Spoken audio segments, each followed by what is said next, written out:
بسم اللہ الرحمن الرحیم۔ السلام علیکم ورحمۃ اللہ وبرکاتہ۔ الحمد للہ نحمده ونستعینه ونستغفره ونؤمن به ونتوکل علیہ ونعوذ باللہ من شرور انفسنا ومن سیئات اعمالنا ونعوذ باللہ من شرور انفسنا ومن سیئات اعمالنا من يهده الله فلا مضل له ومن يضلله فلا هادي له ونشهد ان لا اله الا الله وحده لا شريك له ونشهد ان سيدنا ومولانا محمدا عبده ورسوله صلی اللہ علیہ وعلا آلہ واصحابہ وبارک وسلم تسلیما کثیرا کثیرا۔ اما بعد فاعوذ باللہ من الشیطان الرجیم، بسم اللہ الرحمن الرحیم۔ یا ایہا الذین آمنوا توبوا الی اللہ توبۃ نصوحا عسى ربكم أن يكفر عنكم سيئاتكم ويدخلكم جنات تجري من تحتها الأنهار يوم لا يخزي الله النبي والذين آمنوا معه نورهم يسعى بين أيديهم وبأيمانهم يقولون ربنا أتمم لنا نورنا واغفر لنا انک علی کل شیء قدیر۔ صدق اللہ العظیم۔ قابل احترام مائیں، بہنیں، بیٹیاں، بہوئیں، بچیاں اور ہمارے محترم بھائی، دوست، ساتھی، سلسلہ وار مضمون چل رہا تھا حضرت محمد صلی اللہ علیہ وسلم کی سیرت کا۔ ہم یہاں تک پہنچے تھے کہ حضرت محمد صلی اللہ علیہ وسلم کا نکاح ہو گیا حضرت خدیجہ رضی اللہ تعالی عنہ کے ساتھ، اور شب زفاف بھی ہو گئی، اور اب حضور صلی اللہ علیہ وسلم کی زندگی اور حضرت خدیجہ رضی اللہ تعالی عنہ کی زندگی میاں بیوی کی طرح زندگی گزرنے لگی۔ لیکن ایک قانون ہے۔ قانون کیا؟ ایک رواج ہے جو شروع سے چلا آ رہا ہے کہ بیوی جو ہے وہ شوہر کو ہدیہ دیتی ہے، شوہر جو ہے وہ بیوی کو ہدیہ دیتا ہے۔ یہ نظام ہے۔ کوئی انگوٹھی دیتا ہے، کوئی انگوٹھی پہناتا ہے، کوئی خوشبو دیتا ہے، کوئی جو ہے پیسے دیتا ہے۔ خیر مہر تو اپنی جگہ ہے ہی جو ہے وہ، لیکن خوشی کے اعتبار سے کوئی نہ کوئی ہدیہ پیش کرتا ہے۔ یہ دنیا کا رواج ہے کہ میاں بیوی جو ہے وہ ایک دوسرے کو ہدیہ دیتے ہیں۔ تو حضرت خدیجہ رضی اللہ تعالی عنہ نے بھی ایک بہت قیمتی ہدیہ دیا حضرت محمد صلی اللہ علیہ وسلم کو، اور حضور صلی اللہ علیہ وسلم نے بھی قیمتی ہدیہ دیا حضرت خدیجہ رضی اللہ تعالی عنہ کو۔ اب دونوں ہدیے کی تفصیل مختصر سن لیجئے کہ حضرت خدیجہ نے زید ابن حارثہ دیے۔ پہلے یہ ذہن میں رکھنا کہ حضرت خدیجہ کے یہاں جو معروف لوگ ہیں کام کرنے والے، ان میں تو ایک نفیسہ ہے، ایک میسرہ ہے، اور ایک زید ابن حارثہ ہیں، اور اب حضور صلی اللہ علیہ وسلم تشریف لے آئے۔ یہ گھر ہو گیا۔ باقی باندیاں، باقی غلام، باقی ان کا جو وٹ، ان کا ویوٹ، گھر کا، ان کے بنگلے کا، ان کی کوٹھی کا، چونکہ مالدار عورت تھی، شریف عورت تھی، تو کئی لوگ ان سے منسلک تھے، لیکن ان چاروں کا میں تذکرہ کروں گا، 4-5۔ حضور صلی اللہ علیہ وسلم، حضرت خدیجہ، میسرہ، نفیسہ اور زید ابن حارثہ۔ زید ابن حارثہ یہ اصل میں کتابوں میں لکھا ہے یمن کے تھے، اور یمنی لوگوں میں ایک ترتیب تھی کہ یہ لوگ جو ہے کبھی کبھار پورے خاندان کو لے کر یہ نکل پڑتے تھے ہجرت کر کے.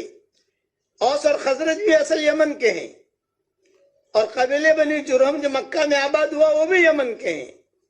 ہمیشہ ایک بات، ایک پوائنٹ بتا رہا ہوں، پوائنٹ، کہ جس کے آخر میں نون ہوگا نا، نون، وہ کوئی بہت بڑا اچھا آدمی ہوگا یا بہت خراب آدمی ہوگا. یہ ایک بات چیز علماء نے لکھی ہے. یمن نون ہے، یہ بڑے تاجر ہوتے ہیں. ایران نون ہے، یہ بھی بڑے تاجر ہوتے ہیں. قرآن نون ہے، یہ بھی بہت بڑی فضیلت کی چیز ہے. رمضان نون ہے، یہ بھی بڑی فضیلت کی چیز.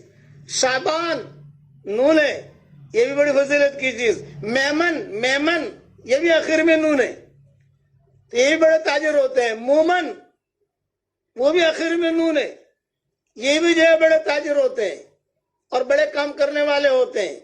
اسی طریقے سے شیطان، یہ بھی آخر میں نون ہے، یہ بہت خراب آدمی. تو یہ آخر میں جہاں نون آئے گا نا، نون، یہ بعض علماء نے یہ چیزیں لکھی ہیں، یہ آپ کو کتابوں میں نہیں ملے گی، یہ جناتوں کی کتابوں میں ملے گی آپ کو یہ چیزیں. تو یہ یمن جو تھا، یمن، یہ ہمیشہ شروع سے جو ہے یہ لوگ تاجرانہ ذہن کر رہے ہیں. ابھی بھی حرمین شریفین میں، مکہ مکرمہ میں، مدینہ منورہ میں، سعودیہ میں جو بڑے بڑے تاجر ہیں وہ یمنی ہیں ابھی بھی. اب تو ان کو پاسپورٹ مل گئے، ابھی تو وہ چل پڑے، لیکن آخر میں نون. یہ عدنان، وہ بہت اچھا، بہت اونچا آدمی رہے گا. اسی لیے حنان، منان، یہ جو ہے یہ سارے کے سارے جو ہیں، اسی لیے حنان منان یہ اللہ کے جو نام ہے، یہ بیت اللہ کے پردے کو بھی لکھا ہوا ہے. حنان منان، حالانکہ اللہ کے نام تو بہت ہیں، بھی غنی لکھ دیتے، مغنی لکھ دیتے، وہاب لکھ دیتے، لیکن پورے پردے کے اوپر جو نام لکھا ہے، حنان منان، حنان منان، حنان منان، حنان منان، حنان منان. یعنی میں ایک متوجہ کر رہا ہوں، آخر میں نون، یہ جو ہے یہ کوئی نہ کوئی پوائنٹ کی ضرورت ہے، یا تو بہت اونچا ہوگا یا بہت نیچا ہوگا، بیچ بیچ کا نہیں ہوگا، یا تو بہت اچھا ہوگا یا بہت خراب ہوگا.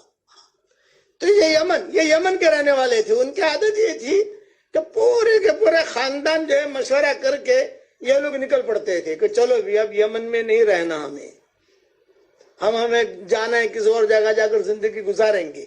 تو زید بن حارثہ پیدا ہو چکے تھے، اور ان کے ماں نے یا ان کے باپ نے ان کو باہر دھوپ میں، خیمے کے باہر جنگل میں لٹایا تھا تاکہ دھوپ لگے بچے کو. اتنے میں ڈاکو آئے اور یہ ڈاکو زید بن حارثہ کو لے گئے. یہ زید بن حارثہ، اب ان کو بڑا کیا، بڑا کر کے زید بن حارثہ کو جو ہے وہ لائے مکہ. لیکن مکہ جو ہے مرکزی چیز تھی، اور یہ مکہ مکرمہ میں یہ لوگ آتے تھے اپنا دھندا وغیرہ کرنے کے لیے. تو مینا کے اندر جو ہے یہ اپنی چیزیں بیچتے تھے. تو زید بن حارثہ جب بڑے ہو گئے تو بڑے ہونے کے بعد یہ مینا لائے ڈاکو لوگ ان کو. کیا زید بن حارثہ کو کچھ پتا نہیں میری ماں کون ہے، میرا باپ کون ہے؟ اس لیے کہ وہ تو بچپن سے وہ لوگ لے گئے تھے ان کو. اب ان کو پالا پوسا بڑا کیا. ان کا مطلب یہ ہوتا تھا کہ بڑا ہوگا تو بیچ دیں گے، اس کو پیسہ ملے گا یہ. اور اگر جو ہے لڑکی کو لے جاتے کہ بڑی ہوگی تو اچھی خوبصورت ہوگی، کام والی ہوگی تو اپنی حرم میں لے لیں گے، اس سے شادی کر لیں گے، نہیں تو باندھی بنا کر زندگی گزاریں گے، نہیں تو اس کو بیچ دیں گے. یہ اس زمانے کے ڈاکوؤں کی ترتیب یہ ہوتی تھی. یہ اس میں یہ پھنس گئے تھے زید بن حارثہ. دو زید ہیں، ایک زید بن ثابت ہیں اور ایک زید بن حارثہ ہے. تو زید بن ثابت تو بہت اونچے آدمی ہیں، یعنی وہ تو بہترین قاری، ان کی مستقل الگ تاریخ ہے. جیسے دو میسرہ ہیں، اسی طریقے سے دو زید ہیں. یہ زید بن حارثہ ہیں. یہ مینا میں جو ہے وہ بیچ رہے تھے ڈاکو لوگ. بے اچھا غلام ہے، یمنی ہے. یمنی غلام لوگ فوراً لے لیتے تھے. کوئی کہے بے حبشہ کا غلام ہے، دیکھیں گے یار یمن کا ہے، ارے بے لو جلدی سے اس کا بھاؤ لگاؤ. یہ لوگ کرتے تھے، یعنی وہ اس کی ویلیو ہوتی تھی یمنی غلام کی. بھئی یمنی غلام ہے، کوئی خریدنا چاہے. تو یہ حضرت خدیجہ کے جو رشتہ دار تھے، ورقہ یا کوئی اور، انہوں نے غلام خرید لیا اور خرید کر گھر لے آئے. جب گھر لے آئے حضرت خدیجہ نے پسند کر لیا, بھائی یہ تو میرے گھر کے لیے لڑکا تو بہت اچھا ہے. ابھی حضور کی شادی نہیں ہوئی تھی کہ میرے لیے لڑکا بہت اچھا ہے, بھائی غلام میرے لیے اچھا ہے تم مجھے دے دو. تو انہوں نے جو ہے ہدیہ دے دیا, لے بیٹا ہدیہ لے لے. اب حضرت خدیجہ کے پاس رہنے لگے. اب جہاں حضور صلی اللہ علیہ وسلم کی شادی ہوئی تو حضور نے بھی بن نگاہ ڈالی. اب گھر میں آنے جانے لگے نا تو حضور نے بھی دیکھا کہ بھی ہاں یہ لڑکا تو بڑا خادم صفت ہے. تو حضرت خدیجہ نے یہ ہدیہ دے دیا حضور اکرم صلی اللہ علیہ وسلم کو, زید ابن حارثہ. اچھا, ان کے ماں باپ ڈھونڈتے تھے زید ابن حارثہ کو, اور باہر نکل کر آسمان کی طرف دیکھ کر کہتے تھے کہ اے آسمان, تجھے پتا ہے ہمارا بیٹا زید کہاں ہے. یہ دعا مانگتے تھے, تجھے معلوم ہے.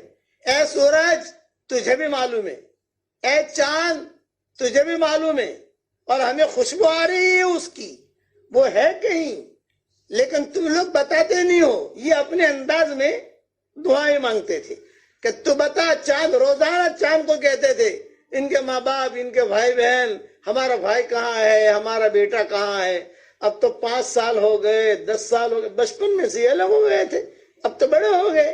اور یہاں تک کتابوں میں لکھا ہے کہ ایک مرتبہ یمن سے کوئی قافلہ آیا مکہ مکرمہ عمرہ کرنے کے لیے. جو مشرکین کا عمرہ ہوتا تھا وہ اس میں, یا بعد میں کبھی بھی یمن کے لوگ آئے تو انہوں نے دیکھا کہ ایک لڑکا ہے جو محمد کے ساتھ رہتا ہے. یہ زید بن حارثہ ہر وقت حضور کے ساتھ رہتے تھے, ہر وقت. طائف کے سفر میں بھی یہی ساتھ تھے. اچھا, حضور صلی اللہ علیہ وسلم سے ان کے ایسی مناسبت ہو گئی تھی کہ حضور کے ان کے بغیر نہیں چلتا تھا اور ان کو حضور کے بغیر نہیں چلتا تھا. جہاں جاؤ وہاں. اسی لیے طائف کے سفر میں حضور کے ساتھ کوئی نہیں تھا سوائے زید بن حارثہ کے, کوئی نہیں تھا. اور قرآن میں ان کا نام آیا ہے. ایک ہی صحابی ہے جن کا نام قرآن میں آیا, فلما قضى زید منها زوجناکہا لکی لا یکون علی المؤمنین حرج. کسی صحابی کا نام نہیں ملے گا, نہ ابو بکر کا, نہ عمر کا, نہ سلمان کا, نہ فارسی کا, نہ ان کا نام ہے قرآن میں. اور قرآن میں ان کا نام کیوں آیا اس کی بھی مستقل تفصیل ہے اور تفسیر ہے. اللہ جب توفیق دے گا تو بعد میں انشاءاللہ بیان کریں گے, لیکن ابھی یہ ہدیہ سن لو. تو وہ ماں باپ جو ہے وہ دعا مانگتے تھے, نا امید نہیں ہوئے تھے ہمارا بیٹا ہے, اور یہ کہتے تھے ہواؤں کے ساتھ زید کی خوشبو ہمیں آتی ہے. یہ جملہ کہتے تھے. ہوائیں چلتی تھی تو کہتے تھے, بارش کا موسم ہوتا تو زید کو یاد کرتے. ٹھنڈی کا, یمن میں ٹھنڈی بہت ہوتی ہے, کہ ٹھنڈے کا موسم ہوتا تو زید کو یاد کرتے کہ ہے کہیں قریب میں لیکن پتہ نہیں کہاں ہے. وہ جماعت جو آئی یمن سے, انہوں نے دیکھا کہ یہ تو محمد ہے, اور یہ ان کے ساتھ جو لڑکا ہے یہ وہی لڑکا ہے جو اس کے ماں باپ ڈھونڈ رہے ہیں, یہ وہی ہے. غور سے دیکھنے لگے. اصل میں پہچانا کیسے بھئی, بچپن میں کوئی بچہ لڑکا گم ہو گیا ہو اور 15 سال میں جا کر کوئی پہچانے, 15 سال کا ہو گیا, 20 سال کا ہو گیا, پہچاننا مشکل پڑتا ہے. لیکن ان کے داہنے رخسارے پر کالا تل تھا بڑا. جب بچپن سے, میں پہلے بھی کہا تھا کہ تلوں کا ایک علم ہوتا تھا. کسی کو انگلی پر تل ہوتا ہے, کسی کا انگوٹھی پر ہوتا ہے, کسی کے ناک پر ہوتا ہے, کسی کو ہونٹ پر ہوتا ہے. تو ان کا جو ہے داہنی طرف تل تھا. اور خالی صرف اتنا کہہ دیتا ہوں کہ داہنی طرف جو تل ہوتے ہیں تو ہوتا ہے وہ بات. اب میں اگر تل کی بات کروں گا تو آپ لوگ تلوں کا پوچھنے لگیں گے, اس لیے میں اس کو چھیڑتا ہی نہیں. وہ تل تھا, اس سے انہوں نے پہچانا کہ یہ لڑکا وہی ہے, مانو نہ مانو یہ لڑکا وہی ہے. تو انہوں نے چپکے سے بلایا. زید گئے, انہوں نے کہا بھی تیرا کیا نام ہے؟ کہ میرا نام زید. کہاں کے رہنے والے ہو؟ فرمایا مکہ کا رہنے والا. وہ کیا جانے یمن کیا ہے, وہ کیا جانے کہ کون کیا, وہ تو کچھ پتا نہیں, میں تو یہی رہتا ہوں, انہی کے ساتھ رہتا ہوں. حضور صلی اللہ علیہ وسلم کی طرف اشارہ کیا. آپ بھی سن رہے تھے, آپ نے کوئی بات کی طرف دھیان نہیں دیا کہ کیوں پوچھ رہے ہیں یہ لوگ. لیکن تمہارے ماں باپ کہاں ہیں؟ یہ کہ میرے ماں باپ سب یہی ہے. حضرت خدیجہ، حضور صلی اللہ علیہ وسلم، یہ سب بس انہی کے ساتھ میں رہتا ہوں، انہی کے ساتھ میری زندگی گزر رہی ہے، تم کو کیا کام ہے؟ خیر وہ علاقے والے جو تھے یمن کے، وہ سمجھ گئے کہ یہ لڑکا وہی ہے 100%۔ خیر اس زمانے میں واٹس ایپ تو تھا نہیں، اس زمانے میں یہ تنتنیاں تو تھا نہیں، دجال موبائل کے فوٹو کھینچ لیتے اور فوٹو بھیج دیتے کہ جو کبھی یہی تمہارا لڑکا ہے، لیکن دماغ میں تصویر رکھ لی۔ اور یہ 2-3 مہینہ سفر کا لگتا تھا یمن سے مکہ آنے کا۔ یہ لوگ وہاں پہنچے یمن، اور یمن پہنچ کر ان کے ماں باپ کو جمع کیا، ان کے رشتہ داروں کو جمع کیا، تمہارا لڑکا مل گیا، تمہارا لڑکا مل گیا۔ اب سارا خاندان جمع ہو گیا، ابھی کہاں ہے؟ یہ کہا مکہ میں ہے۔ اوہو، چلو بھی مکہ کا سفر کرو۔ اب یہ سارا خاندان، کتابوں میں لکھا ہے کہ ان کے ساتھ ان کے چچا، ان کے بھائی، ان کی بہنیں، ان کی ماں، ان کے باپ، ان کا جو بھی رشتہ مل گیا ہے، بیٹا چلو ڈھونڈنے کے لیے، چلو ڈھونڈنے کے لیے، چلو چلو مکہ۔ اور ویسے بھی مکہ مکرمہ سے تعلق تھا لوگوں کا کہ چلو عمرہ بھی ہو جائے گا، حج بھی ہو جائے گا، مکہ جا کر عبادت بھی کر لیں گے اور بیٹے کو بھی لے آئیں گے۔ چنانچہ سارے کے سارے پہنچے، اور پہنچ کر انہوں نے جو ہے واچ کرنا شروع کیا کہ لڑکا کہاں ہے۔ اتفاق یہ تھا کہ حضور صلی اللہ علیہ وسلم اور یہ زید بن حارثہ کسی جگہ کام سے گئے ہوئے تھے، جیسے 2 دن 3 دن کے لیے جیسے کسی جگہ سفر پر جاتے ہیں تو کسی جگہ یہ حضور کے ساتھ ہی رہتے تھے، زید بن حارثہ یہ گئے ہوئے تھے۔ اب مکہ والوں سے پوچھتے تھے یہ لوگ یمن سے جو آئے، دیکھو زید نام کا لڑکا ہے، بولے ہاں وہ تو محمد کے ساتھ رہتا ہے۔ بے کہاں ہے؟ یہ کہا 2-3 دن سے نہیں آ رہے ہیں یہاں، ورنہ وہ تو روزانہ آتے ہیں، یہ ان کا مکان ہے۔ حضرت خدیجہ کا مکان دکھایا۔ ابو طالب بھی زندہ تھے، یہ کہا یہ ان کے سرپرست ہیں ابو طالب، ان کو پوچھا تو ابو طالب نے کوئی خاص دھیان نہیں دیا، ابھی کیوں پوچھ رہے ہیں زید کے بارے میں، محمد کے بارے میں کیوں پوچھ رہے ہیں؟ لیکن وہ بھی تھے یمنی بہت ہوشیار، یمنی لوگ بہت ہوشیار ہوتے ہیں۔ وہ جو ہے انہوں نے کہا جب تک محمد یہاں آئے گا نہیں مکہ میں، تب تک ہم مکہ چھوڑیں گے نہیں۔ پڑاؤ ڈال دیا، زمزم کا پانی پیتے، کھجورے کھاتے اور اپنا وہی کام کرتے۔ محمد چنانچہ حضور صلی اللہ علیہ وسلم تشریف لائے، جب تشریف لائے تو ساتھ میں زید ابن حارثہ بھی آ گئے۔ جب زید ابن حارثہ آئے تو ماں نے دیکھا، باپ نے دیکھا، تو انہوں نے کہا ارے یہ کالا تل، یہ کالا تل یہی ہے 100% یہی ہے۔ اب بات کون کرے؟ اس لیے کہ یہاں حکومت تو ابو طالب کی ہے اور دوسرے اپنی حکومت تو ہے نہیں، اور ایسے کیسے بات کریں، کون بات کرے؟ یہ بھی ایک مسئلہ کھڑا ہو گیا۔ تو باپ نے تو آگے، اب باپ تو آگے بڑھے نہیں، ان کے بھائی تھے یعنی زید ابن حارثہ کے چچا، انہوں نے کہا کہ میں جا کے بات کرتا ہوں۔ یہ آئے حضور صلی اللہ علیہ وسلم کے پاس، اور یہ زید ابن حارثہ بیٹھے ہوئے تھے، اور زید ابن نے کہا کہ حضرت یہ لڑکا آپ کو کہاں سے ملا؟ آپ نے فرمایا بھی میری بیوی نے مجھے ہدیہ دیا ہے، حضرت خدیجہ نے مجھے ہدیہ دیا ہے، یہ غلام ہے۔ تو فرمایا کہ نہیں یہ تو ہمارا بیٹا ہے۔ آپ نے فرمایا اچھا زید سن رہے ہیں، حضرت زید ابن حارثہ سن رہے ہیں کہ یہ تو ہمارا بچہ ہے، بچپن سے گم ہو گیا تھا۔ آپ نے فرمایا بھی اگر تمہارا بچہ ہے تو پھر تم اس سے بات کر لو، بھی کسی کے بچے کو میں کیوں رکھوں؟ بلاؤ حضرت خدیجہ کو۔ حضرت خدیجہ کو بلایا، حضرت نفیسہ بھی آ گئی، وہ میسرہ بھی آ گیا، وہ سارے کے سارے جو گھر والے تھے۔ بھی کیا میٹر ہے، کیا میٹر ہے؟ بات جو ہے وہ آگے بڑھی۔ جب آگے بڑھی تو ابو طالب بھی آ گئے، ابو طالب جب آئے تو عباس بھی آ گئے، پھر حضرت حمزہ بھی آ گئے، پورے خاندان والے جمع ہو گئے اس میٹر کے اندر کہ کیا کرنا۔ تو حضور اب ان کے والد بھی آ گئے، ان کی ماں بھی آ گئی، کون؟ زید ابن حارثہ کی۔ زید ابن حارثہ کو ان کے ابا کہنے لگے ارے زید، ہم روزانہ سورج کو کہتے ہیں کہ میرا بیٹا زید کہاں ہے، روزانہ ہم دعائیں مانگتے ہیں، آج تو ہمیں مل گیا۔ یہ کہہ کر ماں نے جو ہے زید کو اپنے سینے سے لگایا اور کہا کہ تیرے بچپن کی خوشبو اب تک تیرے اندر سے آ رہی ہے۔ حضور حجر اسود کی طرف بیٹھے ہوئے ہیں، ملتزم کی طرف بیٹھے ہوئے ہیں، سارا منظر دیکھ رہے ہیں کہ بھی کیا معاملہ ہے۔ خدیجہ سے پوچھ رہے ہیں بھی کیا میٹر ہے؟ تو آپ نے مجھے ہدیہ دیا تھا۔ نہیں حضرت آپ مطمئن رہیں۔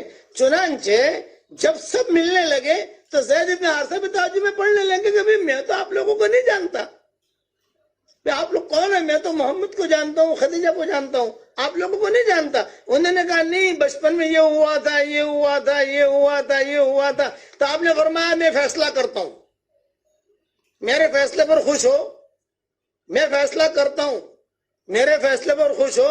حضرت خدیجہ نے چپکے سے کہا حضرت ان کو دے مت دینا، ایسا لڑکا ملے گا نہیں۔ آپ نے فرمایا نہیں، جس کا حق ہے اس کو دے دو۔ حضرت خدیجہ کے ذہن میں یہ بات تھی کہ یہ لڑکا اپنے گھر میں سے جانا نہیں چاہیے، آپ کے مزاج سے واقف ہو گیا ہے، آپ کی خدمت کر رہا ہے۔ آپ نے فرمایا نہیں، جب ہمارا نہیں ہے یہ معاملہ، اگر بات ثابت ہو جاتی ہے جس کا حق ہے اس کو دے دو۔ آپ نے فرمایا میرے فیصلے پر خوش ہو۔ سارے مکہ والے جمع ہو گئے، ابو طالب بھی آ گئے، عباس بھی آ گئے، حمزہ بھی آ گئے، نفیسہ بھی آ گئی، میسرہ بھی آ گئے، خدیجہ بھی آ گئی، حضور بھی، چونکہ معاملہ 2-4 دن سے کورٹ چل رہی تھی۔ آپ نے فرمایا میرا فیصلہ یہ ہے کہ اب یہ بچہ جوان ہو گیا ہے، یہ ہمیں بھی جانتا ہے، تمہیں بھی جانتا ہے، جو بھی ہے وہ اس کو اختیار ہے، چاہے ہمارے ساتھ رہے چاہے آپ کے ساتھ رہے۔ بھئی زید تمہیں اختیار ہے کہ آپ ہمارے ساتھ رہنا چاہو تو ہمارے ساتھ رہو، اور اگر تمہیں جو ہے اپنے ماں باپ کے ساتھ جانا ہے وہاں یمن تو آپ کو اختیار ہے۔ جیسے آپ یہ سن کر زید ابن حارثہ تو حضور سے چمٹ گئے اور رونے لگے، حضرت یہ کیا بات کر رہے ہیں، میں آپ کو نہیں چھوڑوں گا، میں آپ کو نہیں چھوڑوں گا، میں آپ کو نہیں چھوڑوں گا۔ اس پر حضور بھی روئے۔ حضور نے کہا کہ فیصلہ کرو۔ چنانچہ باپ نے ایک جملہ کہا، ارے بیٹا زید تو آزاد ہے، تو کیا آزاد آدمی غلامی کی زندگی گزارنا پسند کرتا ہے؟ تو تیرا سودا ٹھیک نہیں ہے، تو آزاد ہے، تو اور یہاں غلام بن کے زندگی گزار رہا ہے۔ تو زید ابن حارثہ نے کہا کہ یا ابا آزادی سے بہت اچھی چیز ہے میرے لیے کہ میں ان کی غلامی میں زندگی گزاروں، بس میں ان کے غلام بن کر جینا چاہتا ہوں اور انہی کے غلام بن کر مرنا چاہتا ہوں، مجھے آزادی نہیں چاہیے، ان کی غلامی میں رہنا یہ میری عزت کی علامت ہے۔ اور پھر زید ابن حارثہ نے تقریر کی، ان کی غلامی میں رہنا میری عزت کی علامت ہے اور میں انہی کے ساتھ رہوں گا، انہی کے ساتھ جیوں گا۔ ماں نے کہا کہ تو کیسے بے وفا ہے، ماں کا دودھ بھول گیا، یہ بھول، جو عورتیں کہتی ہیں، اور عورتوں کو تقریر کرنا تو بہت اچھا آتا ہے ماشاءاللہ۔ وہ عورتوں کو تقریر کرنے پر جب آتی ہے تو وہ بہت آسمان کے تارے نیچے اتار دیتی ہے، بہت۔ زید ابن حارثہ ایک نہیں ہوئے، یہ زید ابن حارثہ۔ اس پر حضور صلی اللہ علیہ وسلم نے ان کو اپنا متبنہ بنایا تھا، یعنی اتنا اونچا لقب مقام دیا تھا، اپنا منہ بولا بیٹا بنایا تھا۔ بڑا قصے ہیں، اپنے گھر میں ہی ان کی شادی کریں حضور صلی اللہ علیہ وسلم نے، پھر نبی نہیں، وہ ساری تقریر ہے، لیکن ان کو بالکل اپنا اتنا قریب کیا کہ جب بھی حضور کہیں جاتے تو سب سے اہم سفر حضور صلی اللہ علیہ وسلم کا جو ہوا ہے وہ طائف کا ہوا ہے۔ تو طائف کے سفر میں نے ابو بکر ساتھ مسلمان ہو چکے تھے، ابو بکر عمر بھی مسلمان ہو چکے تھے، عثمان بھی مسلمان ہو چکے تھے، سب مسلمان ہو گئے تھے، اسلام مکہ میں آ گیا تھا، لیکن حضور نے کسی کو نہیں لیا، زید ابن حارثہ کو لیا کہ چلو تم میرے ساتھ چلو۔ یہ زید ابن حارثہ، یہ ہدیہ دیا حضور اکرم صلی اللہ علیہ وسلم کو۔ پھر بہت تفصیل ہے زید ابن حارثہ کی بھی، اب حضور صلی اللہ علیہ وسلم کی زندگی گزرنے لگی، بقیہ اس تفصیل انشاءاللہ کل پوری کروں گا۔ آج جو ہے ہمارے مفتی سعید صاحب کا جو انتقال ہوا ان کے بارے میں تھوڑا سا سن لیجئے۔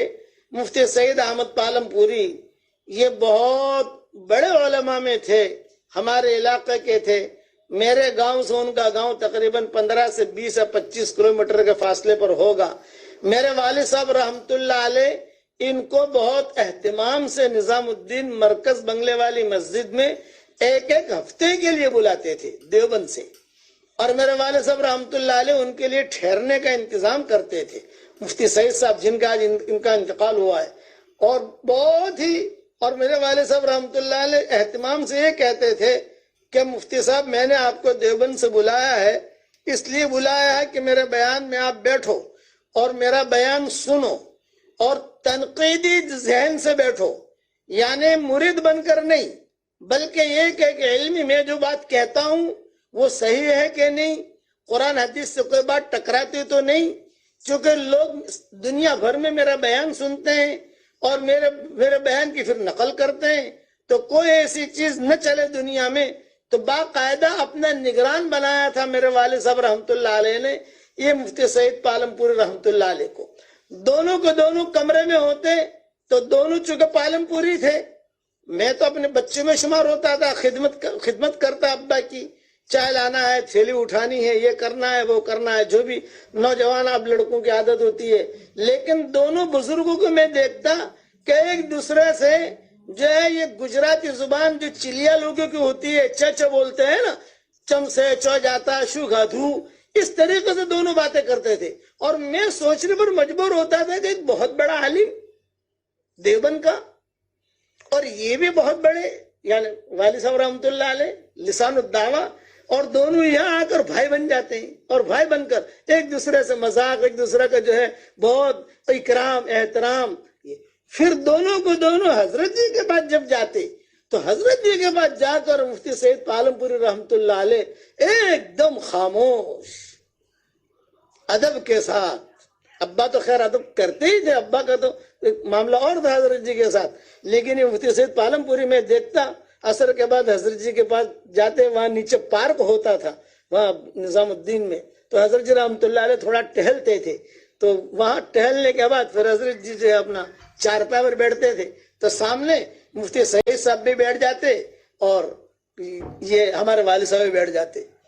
کبھی کبھار حضرت جی پوچھتے مفتی جی، یہ جملہ پوچھتے، مفتی جی یہ کہتے مفتی سعید کو، مفتی جی اس مسئلے میں کیا کہو، یہ جملہ کہتے حضرت جی، مجھے برابر یاد ہے، مفتی جی اس مسئلے میں کیا کہو، یہ حضرت جی پوچھتے، تو مفتی سعید صاحب رحمۃ اللہ علیہ فرماتے کہ حضرت اس میں دیوبند والوں کا فتویٰ الگ ہے، ندوے والوں کا فتویٰ الگ ہے، یہ مفتی سعید صاحب کہتے۔ تو پھر حضرت جی رحمۃ اللہ علیہ کہتے، چونکہ حضرت جی رحمۃ اللہ علیہ پان بھی کھاتے تھے، تو اچھا بتاؤ دونوں کے فتوے بتاؤ، تو پھر مفتی سعید صاحب رحمۃ اللہ علیہ جو ہے وہ جملہ کہتے، دیوبند والوں کا یہ فتویٰ ہے، ندوہ والوں کا یہ فتویٰ ہے، تو حضرت جی رحمۃ اللہ علیہ فرماتے کہ دونوں ٹھیک ہے، یہ کہتے کہ دونوں ٹھیک ہے، وہ بھی اپنی جگہ ٹھیک ہے، یہ بھی اپنی جگہ ٹھیک ہے۔ پھر کہتے کہ ندوہ والے جو ہے یہ فتوے پر زیادہ چلتے ہیں اور دیوبند والے تقوی پر زیادہ چلتے ہیں، یہ حضرت جی کہتے، یعنی یہ ان کے بڑے آدمی تھے جو دنیا سے چلے گئے۔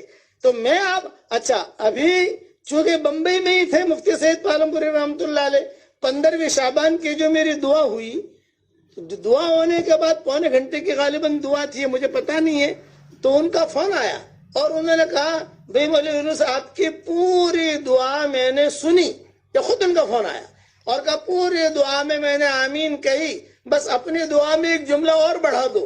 میں نے کہا کیا بڑھاؤں؟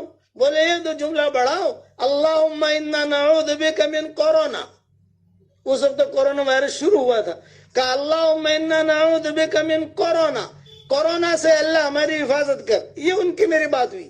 پھر میں نے یہ ایک حدیث بیان کی تھی کہ آخری زمانے میں، یعنی میں ان کی باتیں بتا رہا ہوں مفتی سعید پالم پوری رحمۃ اللہ علیہ کی، آج ان کا انتقال ہو گیا، کسی بڑے عالم کا دنیا سے چلے جانا یہ سمجھ لو کہ بہت بڑی خیریں آسمانوں پر چلی گئی۔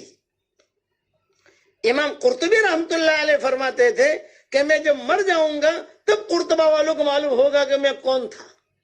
چنانچہ قرطبی کا جب انتقال ہوا اس کے بعد اسپین میں نامناسب حالات آنے شروع ہو گئے، اتنا اونچا آدمی ہم سے آج جو ہے رخصت ہو گیا۔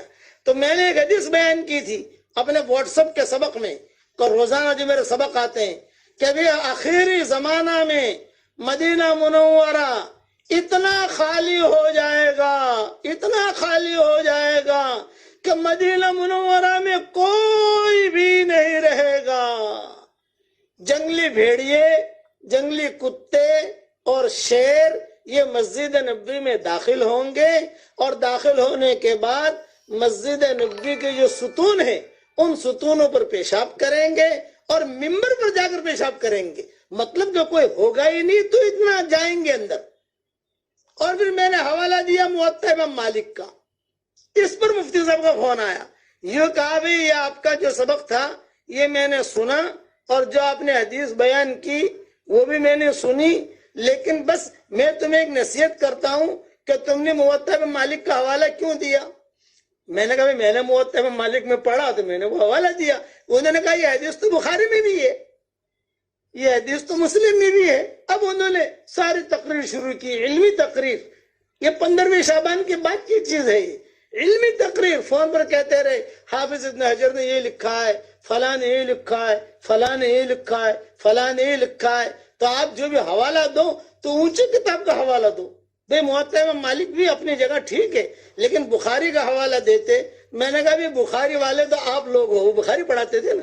تھوڑی سی میری بے تکلفی، میں نے کہا حضرت آپ تو بخاری والے ہو، ہم تو بخاری تک پہنچ نہیں سکتے۔ انہوں نے کہا نا جو حدیث، انہوں نے ایک بات کہی، جو حدیث بخاری میں ہے، مسلم میں ہے، ترمذی میں ہے، موطا میں ہے، امام احمد مسند احمد میں ہے، تو جو دوسری کتابیں ہیں ان کا حوالہ مت دو، بخاری کا دو۔ وہ تھوڑا انگلی کا اشارہ کرتے تھے، بخاری کا دو بس۔ اور وہ کتابیں اور بھی کتابوں میں یعنی جو ٹاپ ہے وہ حوالہ دینا چاہیے۔ یہ میری ان کی آخری بات ہوئی بس۔ اس کے بعد سے جو ہے وہ انہوں نے کہا میں تمہارا سبق سن رہا ہوں، درس قرآن بھی وہ سنتے تھے کہ میں درس قرآن بھی سن رہا ہوں، تمہارا پورا سبق سنا، تمہاری پوری دعائیں سنی، اللہ بہت جزائے خیر دے۔ جب بھی میں نے قرآن شریف کا جب ترجمہ کرنا شروع کیا تو منگلی کندری کی مسجد ہے، اس مسجد میں نے ان سے خود پوچھا فون کر کے کہ حضرت میں ریاض القرآن نام رکھنا چاہ رہا ہوں، تو انہوں نے کہا تفسیر بھی کرو گے کہ نہیں؟ میں نے کہا صرف ترجمے کا بھی ارادہ ہے، ابھی تفسیر کا ارادہ نہیں ہے اور ہمت بھی نہیں ہے۔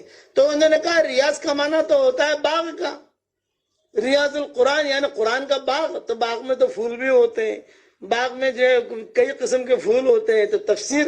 تو میں نے کہا تھا آپ دعا فرما دے گا اللہ تفسیر کا کام بھی کرا دے، ابھی تو ترجمہ۔ انہوں نے کہا ٹھیک ہے بسم اللہ، یہ جملہ کہا، وہ ان کا بسم اللہ کہنا پورا ترجمہ اللہ نے کرا دیا، اور ترجمہ الحمدللہ چل بھی پڑا۔ اب ریاض التفسیر کا کام ہم شروع کر رہے ہیں۔ یہ بہت بڑے اللہ والے تھے جو آج ہم سے رخصت ہو گئے، ان کی اور باتیں کیا سناؤں۔ میرے والد صاحب رحمت اللہ علیہ تنہائی میں مجھے کہتے تھے کہ اگر کسی بات پر مفتی سعید صاحب میری بات پر متفق ہو جائیں تو میں جو ہے اپنے بیان کو اور مضبوط کر لیتا ہوں، پھر میں کسی سے ڈرتا نہیں، کوئی مفتی آوے کوئی آوے۔ مفتی سعید صاحب متفق ہو گئے، پھر میں جو وہ بیان اپنے بھرے مجموع کے اندر وہ بیان میں کرتا ہوں، وہ جملے میں کہتا ہوں۔ یہ میرے والد صاحب رحمت اللہ علیہ مجھے تنہائی میں کہتے تھے اور ان کے بڑے قصے سناتے تھے۔ اب دنیا سے چلے گئے، اللہ تعالیٰ ان کی قبر کو نور سے منور فرمائے، ان کے درجات کو بلند فرمائے، کروٹو اللہ انہیں آرام نصیب فرمائے، ان کی ہڈی ہڈی کو اللہ جنت نصیب فرمائے۔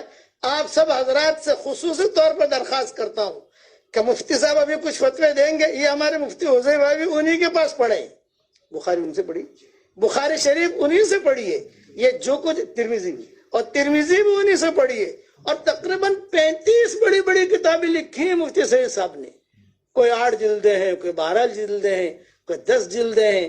میں جب جاتا تھا ان کے پاس ملنے کے لیے تو کتابوں کا ڈھیر، میں کہتا تھا مفتی صاحب یہ کتابیں، بولے آج ایک جملہ کہتے تھے کہ مولوی صاحب مجھے ایک نصیحت کرتے تھے، مولوی صاحب میرے والد صاحب کا جب انتقال ہو گیا تو مجھ پر بہت حالات آئے، تو مفتی سعید صاحب نے مجھے کہا کہ ایک نیت کر لو، دین کا کام کرنا ہے جو بھی شکل کا ہو، بس دین کا کام کرو، یہ اپنی نیت بناؤ، چاہے تبلیغ کا ہو، چاہے تصنیف تالیف کا ہو، چاہے مدرسہ پڑھانے کا ہو، چاہے کچھ بھی، دین کا کام کرنا ہے۔ یہ انہوں نے مجھے نصیحت کی تھی۔ آج ماشاءاللہ وہ نصیحت کی برکت سے آج اللہ تعالیٰ نے ہر کام اللہ نے مجھ سے لیا۔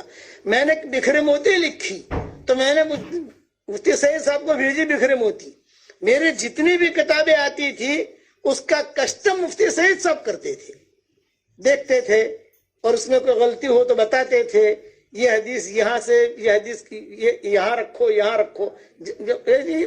اسی لیے بکھرے موتی کا مقدمہ سب سے پہلے لکھنے والے مفتی سعید پالم پوری ہیں، پھر ان کے بھائی مفتی امین پالم پوری، انہوں نے مقدمہ لکھا کہ یہ کتاب ایسی ہے، یہ کتاب ایسی ہے۔ الحمدللہ وہ بکھرے موتی آتی گئی، چلتی گئی، جلدیں آتی گئی، چلتی گئی۔ آج اللہ تعالیٰ نے جو اس کو مقبولیت دی ہے وہ آپ سب جانتے ہیں۔ اس لیے آپ سے میں درخواست کرتا ہوں کہ 3 مرتبہ سورہ اخلاص پڑھ کر مفتی صاحب کو آپ ہدیہ بھیج دیجئے۔ آج کی مبارک رات میں آج حرم شریف میں 27ویں شب ہے اور ہمارے ہاں 26ویں شب ہے، ان کا بس یہی حق بنتا ہے کہ ان کو جو ہے ان کے لیے جتنا مثال ثواب کر سکیں 3 مرتبہ سورہ اخلاص پڑھ لیجئے اور ثواب بھیج دیجئے۔ قل واللہ احد اللہ الصمد۔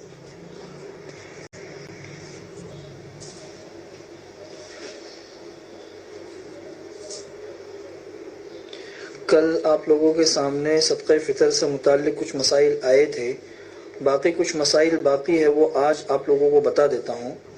ایک مسئلہ تو یہ ہے کہ صدقہ فطر واجب کب ہوتا ہے، یہ ایک مسئلہ ہے۔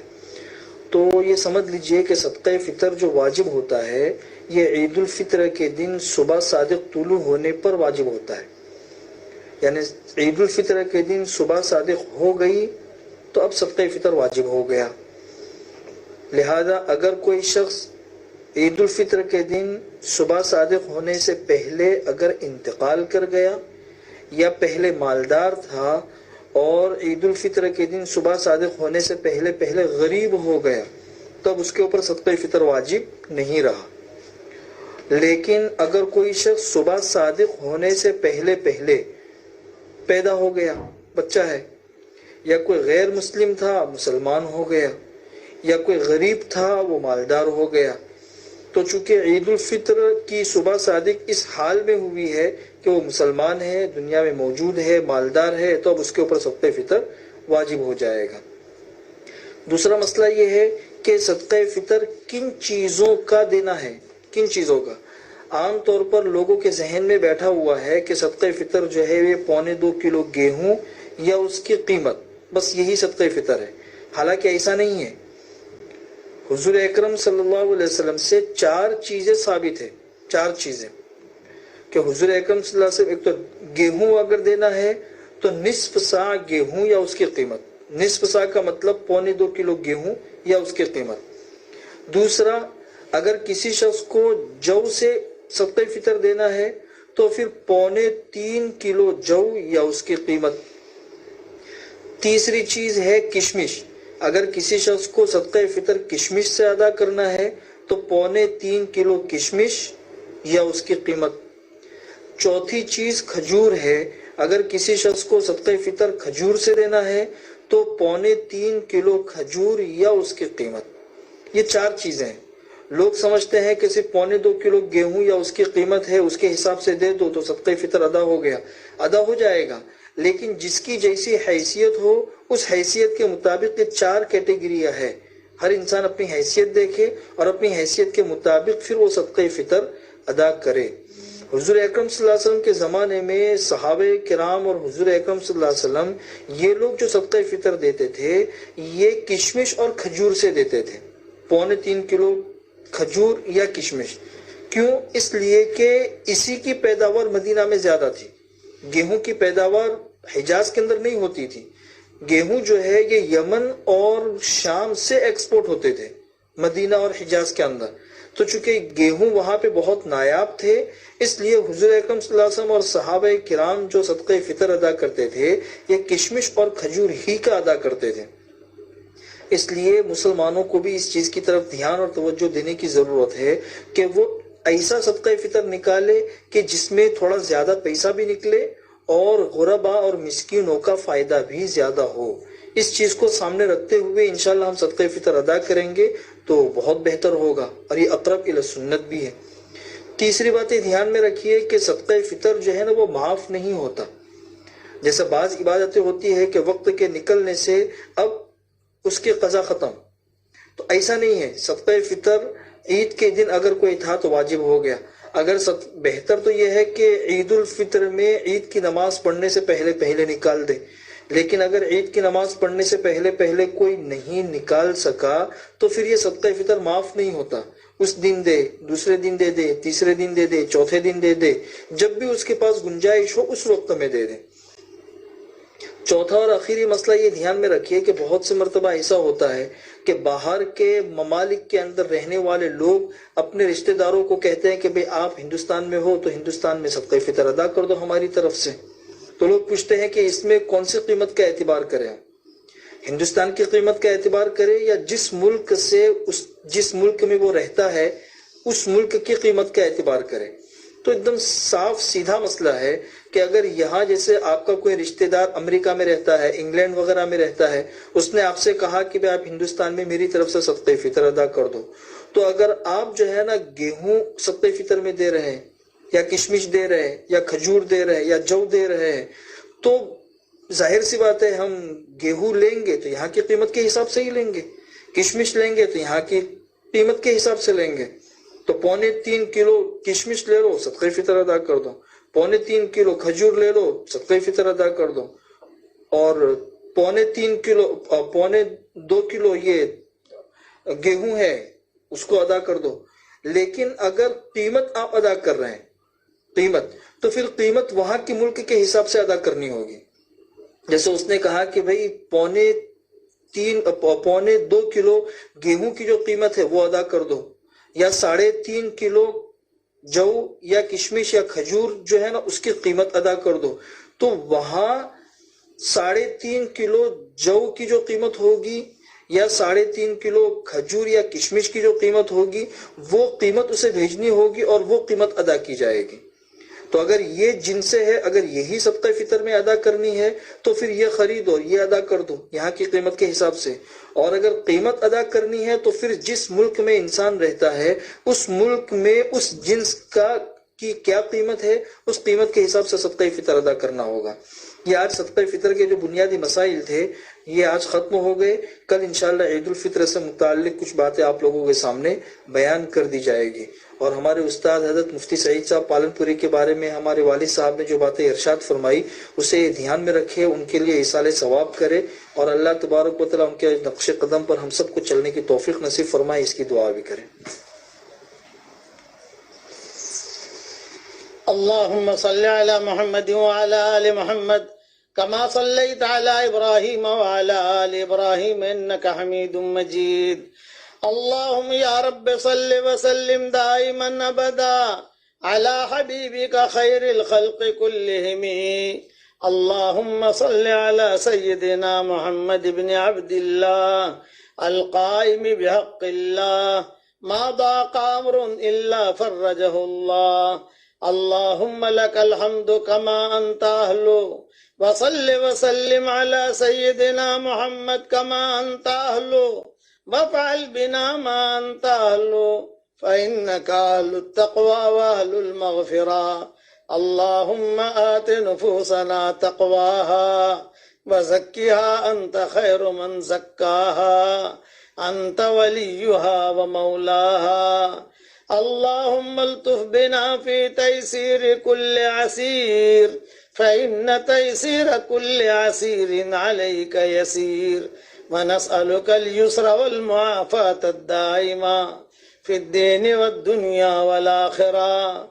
اللهم إنا نسألك الفوز في يوم القضاء ونزل الشهداء وعيش السعداء والنصر على الأعداء ومرافقة الأنبياء يا ذا المن والعطاء يا سميع الدعاء يا رافع السماء.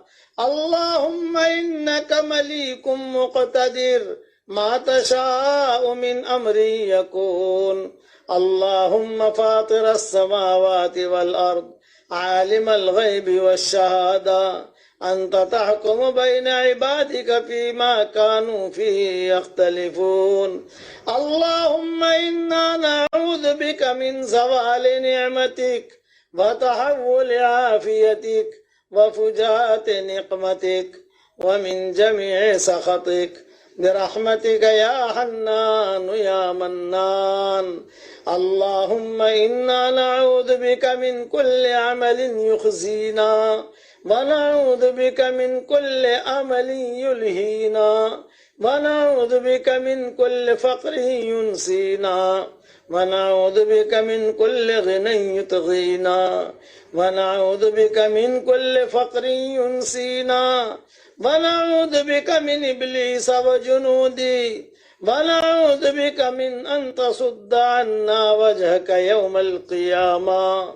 يا حنان يا منان، أدخلنا الجنة من باب الريان، ادخلنا الجنة من باب الريان اللهم إنا نسألك فعل الخيرات وترك المنكرات وحب المساكين وإذا أردت بقوم فتنة فتوفنا غير مفتونين اللهم اجعل ثارنا على من ظلمنا وانصرنا على من عادانا وانصرنا على من عادانا وانصرنا على من عادانا ولا تجعل مصيبتنا في ديننا ولا تجعل الدنيا أكبر همنا ولا مبلغ علمنا ولا إلى النار مصيرنا واجعل الجنة هي دارنا وقرارنا ولا تسلط علينا بذنوبنا من لا يخافك فينا ومن لا يرحمنا يا ولي الإسلام وأهله يا ولي الإسلام وأهله ثبتنا على الإسلام حتى نراك اللهم اشرح لنا صدورنا ويسر لنا أمورنا وارفع اللهم قدرنا وطهر ذكرنا واجبر كسرنا وامحو وزرنا ونور قلوبنا ونور قبورنا وردنا بقضائك وقدرك وأعذنا من الجبن والبخل والأنانية والكبر والرياء والهوى وأجرنا من ذل الاستدانة وخيانة الأمانة ومن خسة المكان والمكانة ومن نسيان الجميل أو إنكاره بالتضليل والطف بعاجل لطفك بنا فيما قضيت به علينا اللهم لا تثقل بنا ولا تثقل علينا اللهم اغفر ذنوبنا واستر عيوبنا وفرج كروبنا وسلم يا رب قلوبنا واسترنا بسترك الجميل في كل مقام ورعيل اللهم متعنا بديننا وعقولنا وصحة أبداننا واحفظ يا إلهنا ألسنتنا وأسماعنا وأبصارنا حتى نلقاك اللهم سلمنا لرمضان وسلم رمضان لنا وسلمه لنا متقبلا اللهم اعتق رقابنا من النار اللهم اعتق رقابنا من النار یا عزیز یا غفار اے اللہ ہمارے گناہوں کو معاف فرما اے اللہ ہماری خطاؤں سے درگزر فرما اے اللہ حضرت مفتی سعید صاحب کی قبر کو تو نور سے منور فرما ان کے درجات کو بلند فرما کروٹوں انہیں آرام نصیب فرما ان کے ہڈی ہڈی کو جنت نصیب فرما اے اللہ یہ امت بڑے حالات میں ہے ایک تو کرونا وائرس کی وجہ سے مسجدیں بند ہو گئیں اور اے اللہ پھر اچھے اچھے علماء دنیا سے رخصت ہونے لگے اے اللہ اب ہم کہاں جا کے کھڑے رہیں گے اے اللہ دارالعلوم دیوبند بھی اب یتیم ہو گیا اور وہ درسگاہ جہاں پر قال اللہ قال رسول پڑھایا کرتے تھے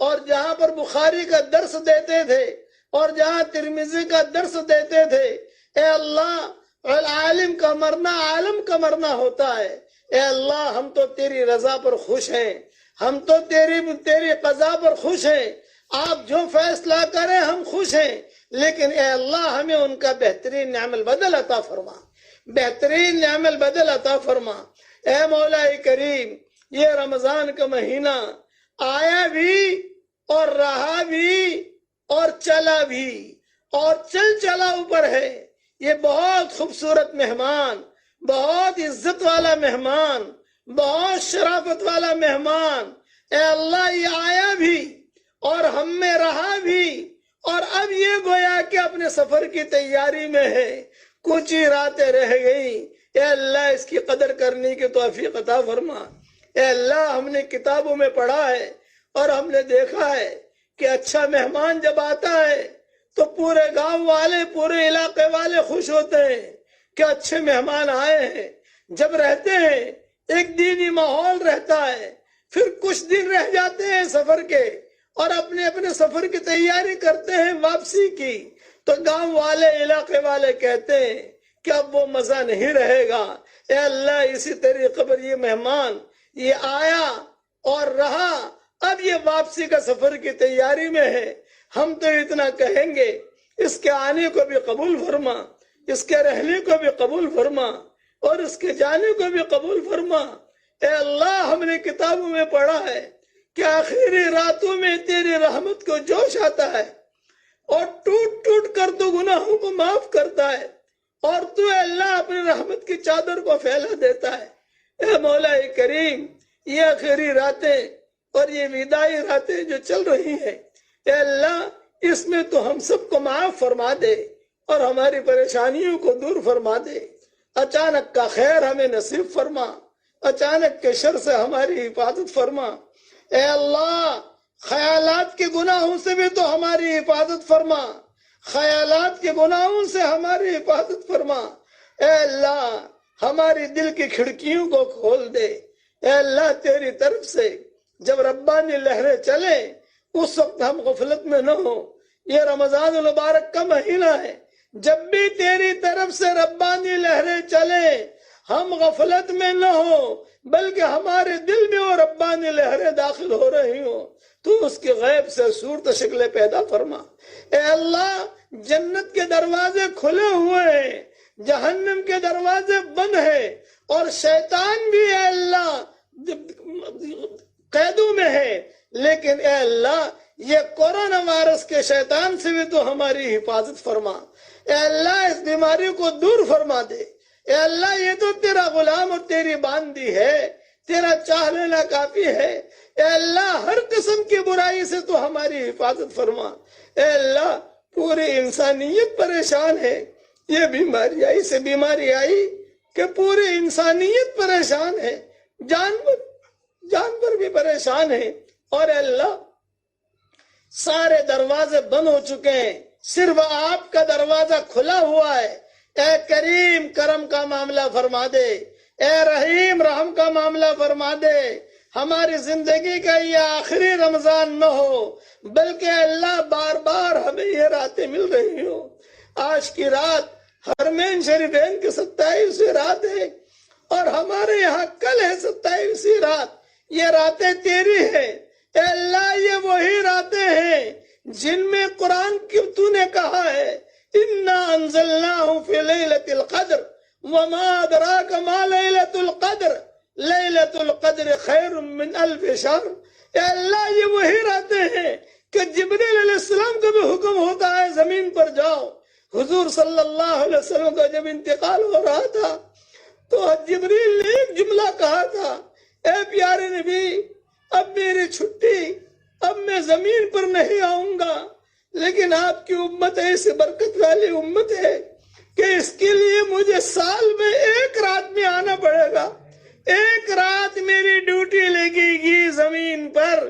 جب تک آپ زندہ تھے قرآن لے کر آتا تھا, کبھی عائشہ کے لحاف میں, کبھی کسی بیوی کے لحاف میں, کبھی ام سلمہ کے لحاف میں, کبھی میمونہ اور ابن جویریہ کے لحاف میں, اور کبھی جو ہے نماز کے وقت میں, کبھی نماز کے باہر, کبھی سفر میں, کبھی اونٹنی پر, کبھی پہاڑ پر میں آیتیں لے کر آیا کرتا تھا.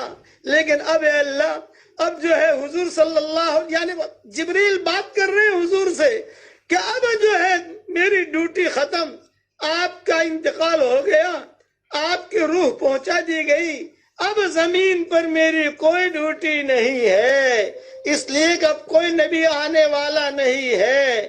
نبی کے پاس میں ہی آتا تھا, لیکن آپ کی امت ایسی برکت والی امت ہے کہ شب قدر میں ان کے لیے میں آؤں گا.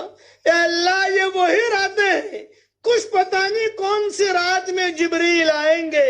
اے اللہ جبریل کے آنے کو قبول فرما. اے اللہ اس جبریل کے آنے سے کورونا وائرس کو دور فرما دے اور پریشانیوں کو دور فرما دے. ان کے ساتھ تو نے قرآن میں کہا ہے تنزل الملائکۃ والروح، بہت فرشتے آتے ہیں اور جبریل بھی آتے ہیں اور دعا مانگنے والوں کی دعاؤں پر آمین کہتے ہیں۔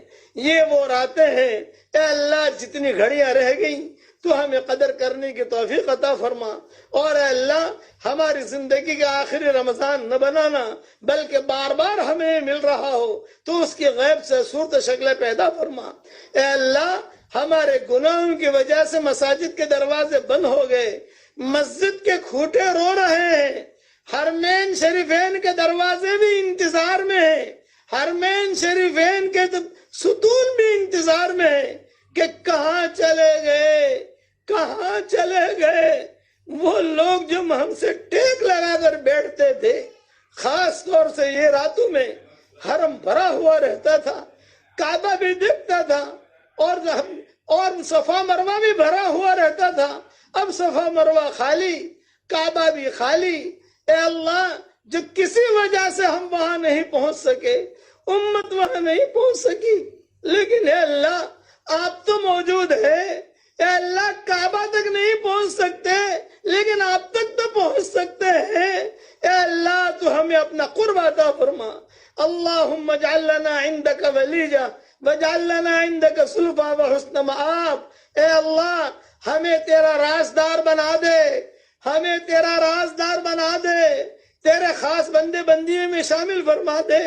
جب اے اللہ تیری طرف سے رحمتیں نازل ہو رہی ہوں، اس وقت میں ہماری دل کی کھڑکیاں کھلی ہوئی ہو اور ہمارے دل میں تیری محبت آ رہی ہو تو اس کی غیب سے صورت شکلیں پیدا فرما۔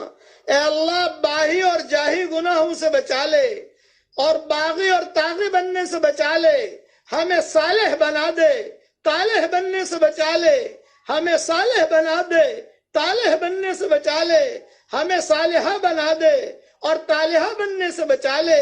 تیرے تم بھلے بندوں میں شامل فرما جن سے تو محبت کرتا ہے، ہماری آنکھوں میں تیری محبت کا سرما لگا دے۔ حضرت محمد صلی اللہ علیہ وسلم نے ان راتوں میں جتنے خیر کے لہن کی دعائیں مانگی ہیں وہ ساری کی ساری ہمارے لیے مقدر فرما، اور جن شرور سے پناہ چاہی ہو ان شرور سے عافیت سے تو ہماری حفاظت فرما۔ ہماری بیوی بچوں کو ہماری آنکھوں کا ٹھنڈک بنا دے، ہماری بیوی بچوں کو ہماری آنکھوں کا ٹھنڈک بنا دے۔ اللہ اے اللہ موت کے بعد کی ہلاکتوں سے حفاظت فرما، اے اللہ موت کے بعد کی ہلاکتوں سے حفاظت فرما۔ اے اللہ ہم ایمان کی دعوت دیتے ہیں اور ایمان کی طرف لوگوں کو بلاتے ہیں اور بھلی باتوں کی طرف لوگوں کو بلاتے ہیں، لیکن ہمارا ایمان کیسا ہے وہ تو آپ ہی جانتے ہیں، ہم کتنے گنہگار ہیں وہ تو آپ ہی جانتے ہیں۔ اے اللہ جیسے آپ نے ہمارا ظاہر اچھا بنایا ہمارا باطن بھی اچھا بنا دے، اور اے اللہ ہمیں مانگنا نہیں آتا مگر تجھے دینا تو آتا ہے، اپنے کرم سے تو ہمیں عطا فرما، اپنے فضل سے عطا فرما۔ جہاں جہاں پر میری اس دعا پر آمین کہی جا رہی ہو، اے اللہ ان کے دل کی جو جائز مرادیں ہوں، اے اللہ عافیت سے ان کے سارے جائز مرادوں کو پوری فرما کر اس میں خیر کی شکلیں اور صورتیں پیدا فرما۔ اقوام عالم کی ہدایت کے فیصلے فرما، اقوام عالم کی ہدایت کے فیصلے فرما، اور ہماری دعاؤں پر فرشتوں کے آمین کو قبول فرما، جنتوں کے آمین کو قبول فرما۔ اے اللہ جو ناجائز طریقے پر جیلوں میں مسجون ہیں، اے اللہ عافیت کے ساتھ ان کے رہائی کے فیصلے فرما دے۔ اے اللہ حضرت محمد صلی اللہ علیہ وسلم نے جتنی خیر کے لین کی دعائیں تنہائیوں میں مانگی ہیں یا ہمیں حدیثوں میں سکھائی ہے یا تو نے قرآن میں نازل کی ہے، اور جن چیز وہ سارے کے سارے ہمارے لیے تو مقدر فرما، اور جن شرور سے پناہ چاہی ہو ان شرور سے عافیت سے تو ہماری حفاظت فرما۔ اے اللہ جن کے لڑکے اور لڑکیاں شادی کے لائق ہوں، غیر شادی شدہ ہوں، بہترین جوڑوں کا ان کے لیے انتظام فرما، جو بے اولاد ہوں نیک صالح اولاد انہیں نصیب فرما، جن کے اولاد تو ہے مگر نافرمان ہے ان کے نافرمان اولاد کو فرما بردار بنا دے۔ اے اللہ ہمارے بال بال کو قبول فرما لے، ہماری آنکھوں کو قبول فرما لے، ہماری آنکھوں کو نورانی بنا دے، ہمارے پٹھوں کو نورانی بنا دے، ہمارے دل کو نورانی بنا دے، ہمارے ماحول کو نورانی بنا دے۔ اے اللہ یہ رمضان المبارک کا مہینہ ہماری موافقت میں گواہی دے رہا ہو تو اس کی غیب سے صورت شکل پیدا فرما. اس بیماری میں جو جہاں پر بھی مر گیا ہو اے اللہ اس کی تو مغفرت فرما. جو بھی مسلمان اسلام کی حالت میں دنیا سے رخصت ہوا ہو اس کے قبروں کو تو نور سے منور فرما, ان کے درجات کو بلند فرما. خاص طور سے ہمارے حضرت مفتی سعید صاحب کی قبر کو نور سے منور فرما, ان کے درجات کو بلند فرما. کروٹوں انہیں آرام نصیب فرما, ان کی ہڈی ہڈی کو جنت نصیب فرما, اور پیچھے رہنے والوں کو صبر جمیل عطا فرما. جو کام وہ کرتے تھے وہ کام ان کے شاگرد کریں. اے اللہ تو اس کی غیب سے صورت شکل پیدا فرما اور اپنے فضل و کرم سے ہماری دعاؤں کو قبول فرما. سبحان ربک رب العزت عما یصفون وسلام علی المرسلین والحمد للہ رب العالمین.